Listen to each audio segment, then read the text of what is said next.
Hello everyone, Wuffy here, and today we're going to be talking about shield management. First though, link to the full article down below for your enjoyment to read. Now the first thing that I want to get out of the way is shield management is going to be a multi-cruise ship role. You will have a dedicated shield manager in your ship, depending on which ship you have. But before we get into all the shield management stuff, let's talk about shield types. Now these shield types are just a reference point at the moment and are not set in stone. But Robert Space Industry has made a list that we can go over. Now, at the top of the list of shields, we have military, which is high damage, high recharge, high power use, and high signal. Next, we have stealth, low damage, low power use, low signal. Next, civilian, which is a more balanced, sort of everything's even, and I would imagine, it would be more of the default shields that you would get with most ships. Below that, we have Racer, which is low damage but rapid recharge. Industrial, which is high damage, low recharge, low power use but high signal. And then we have Outlaw, which is just listed as weird stuff, like Vampire Shields and Flux Shields. I don't know what those are, but they sound interesting. Also, all these shields and different shield types are going to be made by different companies, just like everything else in the Star Citizen universe. Now, on top of different shield types, we're going to have shield variants. And we have a list of shield variants here that Robert Space Industries has listed for us. First one is Rapid Charge, which is low recharge delay and high recharge value, offset by weaker base shields and lower HP. Durable item, reinforced components with a strong component HP and boosted shield HP at the expense of a higher signal. Direct damage shell, improved direct fire absorption with reduced splash damage absorb. Splash damage guard, improved splash damage absorption with a reduced direct fire absorb. Second skin, improved overall damage absorption with higher power draw. And hard light, substantially improved shield HP and absorption with increased heat generation. Now these sound pretty interesting, and I'm sure we're going to see more at a later date. Another big thing that's changing is the layout. Here is a picture of the old layout that we're used to seeing in Star Citizen right now.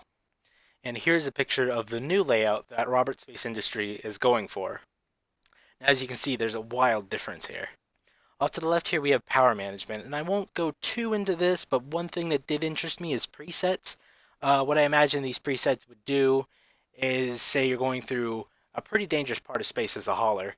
You have all your power diverted to engines on preset 1, and suddenly a pirate comes and intercepts you. Just at the press of the button, you could switch to preset 2, which, say, puts all your power into shield and weapons.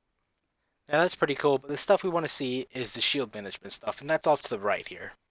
Now starting at the top, we have the shield generator, which basically just lists the name of the shield you have, its heat level, whether it's online or offline, and how damaged it is. The more interesting thing is off to the right here, and that's shield priority.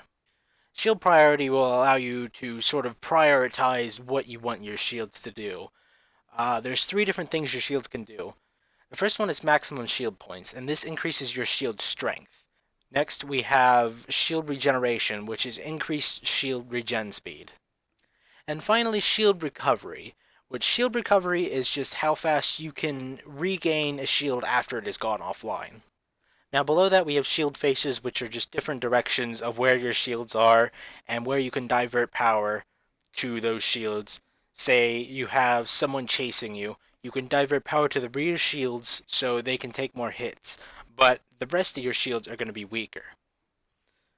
Another thing to note with the shields is, say you take down a ship's rear shields, the rest of their shields, top, bottom, left, right, and front, are going to still be online.